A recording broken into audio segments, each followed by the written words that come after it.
Welcome back to this portion of the Real Estate Radio Hour. We're on every Saturday in the 10 o'clock hour. Welcome your questions via phone or text. And Lynn had a question.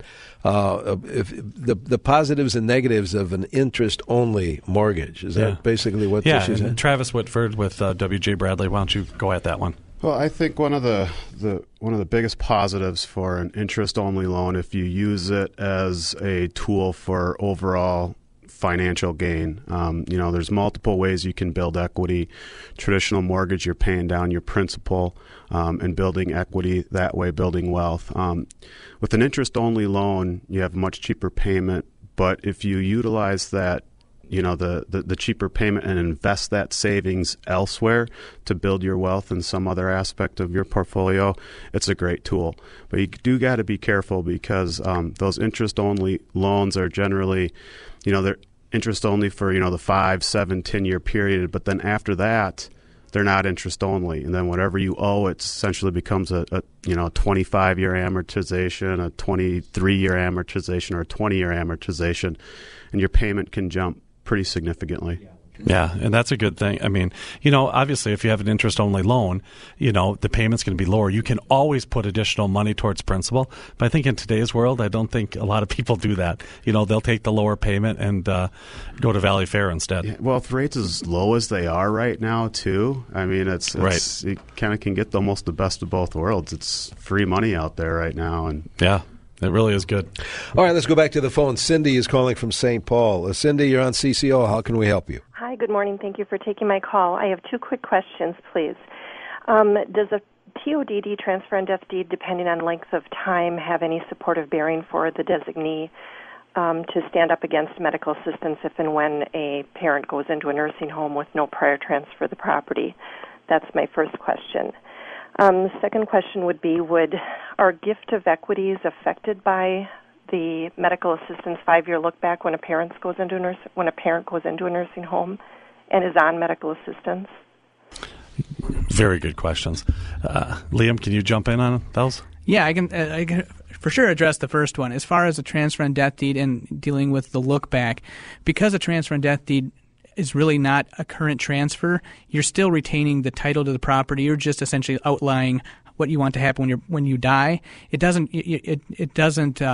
no effect because you're still essentially entitled. It's not like a situation where you were to deed the property over and retain a life estate. And if you did that long enough ago, like 5 years, 7 years, then they can't look back at you as far as being the owner of the property. It's looking for medical assistance liens. But a TOD, a transfer and death deed, doesn't work that way because you do retain control. You do retain title to the property. Yeah, I'll tell you. And on the other one, on the gift of equities, that's obviously an accountant question on our half. But, the great thing about our radio show, another good thing, I should say, is that we have podcasts of all these. And what we'll do is we'll get our accountant, Chris Mahold, and Scott Catterlick to be able to look at those questions and get them back. And maybe we'll do a blog and or have them answered here on the show. That'd be great. Yeah. Very good. And you know what I should do at this point, too? Not only mention the website, which is realestateradiohour.com, but the hotline number. And that, if you have a more detailed question, the guys will get back to you. Here it is, 800-246-1867, 800-246-1867. That's a great one for Cindy's question to call, and we'll get that answered to you. Very good. Paul is calling from Orono. Paul, you're on CCO.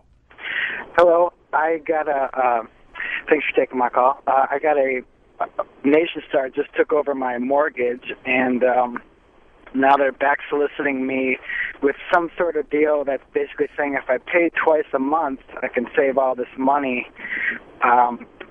What's the catch? And why would they want to save me all this money? There's really not a catch. I mean, a biweekly payment program is a very good tool to help pay down your principal significantly faster. The catch is there's generally a startup fee, and then they also have transaction fees. So they take half your payment every 2 weeks. My opinion, I think you can accomplish the same goal without all those fees, because what you're doing is essentially making one extra mortgage payment over the course of the year. So if you just take your principal and interest your principal and interest portion of your payment, divide that by 12, and overpay each and every month, you can accomplish the same thing without the service fees that are affiliated with it. Right, and because interest is amortized over the life of the loan, and I know we're going to a break here, but it is, and you're knocking off almost 8 years. It's 7 years something with the apartment. Right to be now, able to do that. in the interest rate environment that we're at, it's not quite that.